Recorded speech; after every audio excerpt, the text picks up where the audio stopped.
Bonjour à tous, vous allez voir dans cette vidéo la correction de l'exercice 8 du chapitre 9 sur le théorème de l'énergie cinétique. Nous étudions la chute d'un pot de fleurs, donc d'un balcon, et la première question, je vous demandais d'exprimer puis de calculer l'énergie cinétique au point A. Tout d'abord, appelons la formule de l'énergie cinétique.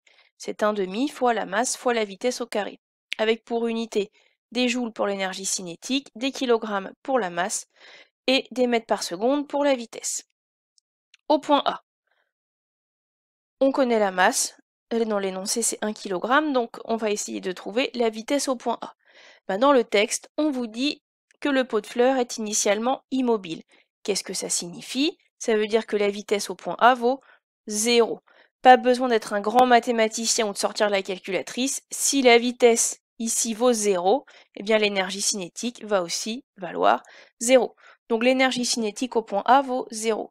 C'est très souvent le cas dans les exercices sur l'énergie mécanique. Entre deux points, vous avez en un point la vitesse qui est nulle et souvent entre l'autre point l'altitude qui est nulle, afin de simplifier les calculs. Passons maintenant à la question 2. Je vous demandais le travail du poids pendant cette chute. Rappelons la formule du travail d'une force. C'est donc la valeur du déplacement fois la valeur de la force fois le cosinus de l'angle entre le vecteur force et le vecteur déplacement. Le travail s'exprime en joules, le déplacement en mètres, la force s'exprime en newton, et on prendra alpha en degrés. Pensez bien à mettre vos calculatrices en degrés. Avant tout calcul, commencez par représenter sur un schéma le vecteur déplacement et la force que vous étudiez. Donc là, le vecteur déplacement AB, donc du point A vers le point B, il est bien vertical vers le bas. Le vecteur poids, vous savez ça par cœur, il est toujours vertical vers le bas. On peut maintenant écrire l'expression du travail du poids. Donc c'est la valeur du poids fois AB fois cos de l'angle entre AB et P. Alors le déplacement, on l'a, c'est 15 mètres. Ce qu'on n'a pas, c'est P, et on n'a pas non plus alpha.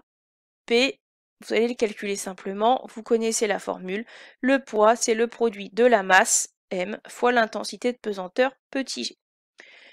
On va maintenant réfléchir à la valeur de alpha. Donc si on regarde le vecteur AB et le vecteur P, ils sont tous les deux collinéaires, parallèles si vous préférez.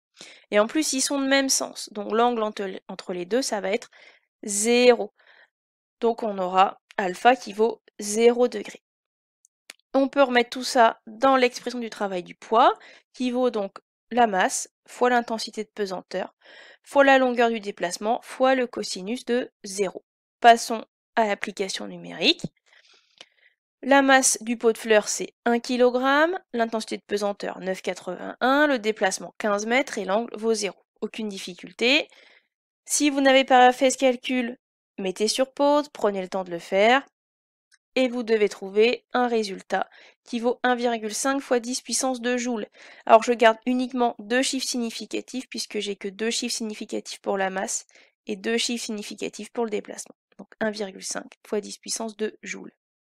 Regardons maintenant l'énergie cinétique au point B. Alors pour trouver l'énergie cinétique au point B, il faut utiliser le théorème de l'énergie cinétique. Qu'est-ce qu'il nous dit ce théorème?